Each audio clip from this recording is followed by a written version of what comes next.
son père a tenté de le rassurer. Quelques jours avant sa mort, Christophe Dominici a en effet reçu un touchant message de la part de son père.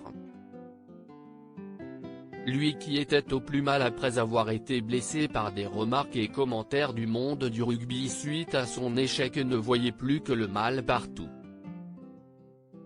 Tout son monde s'est effondré et l'ancien joueur du XV de France s'est cru rejeté comme le rapporte Paris Match.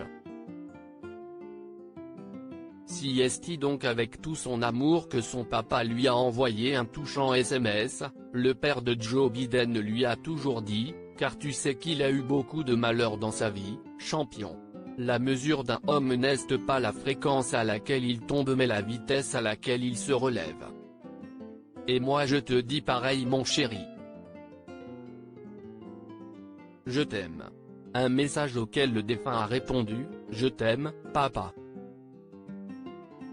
Pour rappel, Christophe Dominici est mort le 24 novembre 2020 à l'âge de 48 ans. Son corps avait été retrouvé sans vie dans le parc de Saint-Cloud dans les Hauts-de-Seine comme l'avait confirmé l'AFP. Selon les éléments de l'enquête, le père de famille avait dit à sa femme qu'il allait se promener. Il avait ainsi fait plusieurs allers-retours suspects avant le drame. Christophe Dominici s'était rendu au café Bellevue, juste à côté de chez lui afin d'acheter un briquet. Puis, il s'était dirigé vers le parc de Saint-Cloud en passant devant le terrain de rugby du stade Le Galop. Il s'était ensuite jeté d'un point haut de 20 mètres, vers 14h40. Laissant ainsi derrière lui sa femme Loretta et leurs 2 filles, Kiara née en 2008, et Maya, née en 2010. Christophe Dominici dans le caveau familial a noté que les obsèques de Christophe Dominici ont eu lieu le vendredi 4 décembre 2020.